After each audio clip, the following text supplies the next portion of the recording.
Hi, Steve Gamache here with a Chef Knives to Go quick look product video, and we're checking out the Shapton Pro 320 grit sharpening stone, water stone.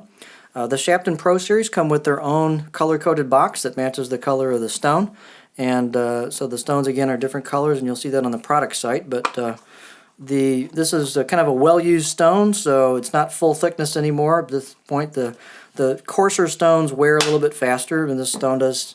I've been using this as a holder, so we'll talk about that in a second. The cool thing about the case that they come in is it's got perforations on the bottom for ventilation, so you can let the stone dry right in the case and even stack them if you wish to do so. They stack nicely.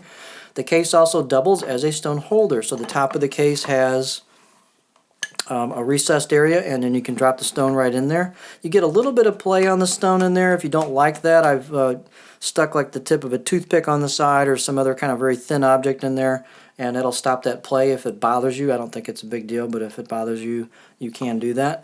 The stones do have their designation on the bottom of them, and I guess you could use both sides, but I just keep one side so I can see what the stone is, and the other side I just flatten as I go. So 320 coarse stone, and as I said, the box does double as a stone holder. It's got 4 rubber feet. Sometimes it'll slide around a little bit depending on your counter surface or sharpening surface. If that's the case, you could put something else down like a wet paper towel or a shelf liner or something like that.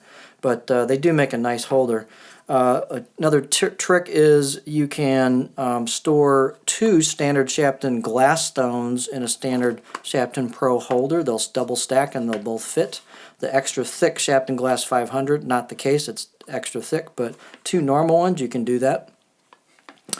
This makes a nice first stone if you're trying to set a bevel on a knife, and the 320 has a fairly smooth feel to it for the coarse, the 320 coarseness that the stone is rated at. The 220 does remove metal more quickly, but the 320 gives you a little smoother feel, so it's always a compromise in one area or the other. But this will remove metal quite fast, and you could transition off of this very easily to a 1K stone or a 1200 stone, or what I do is the Shapton Pro 1.5K frequently off of this.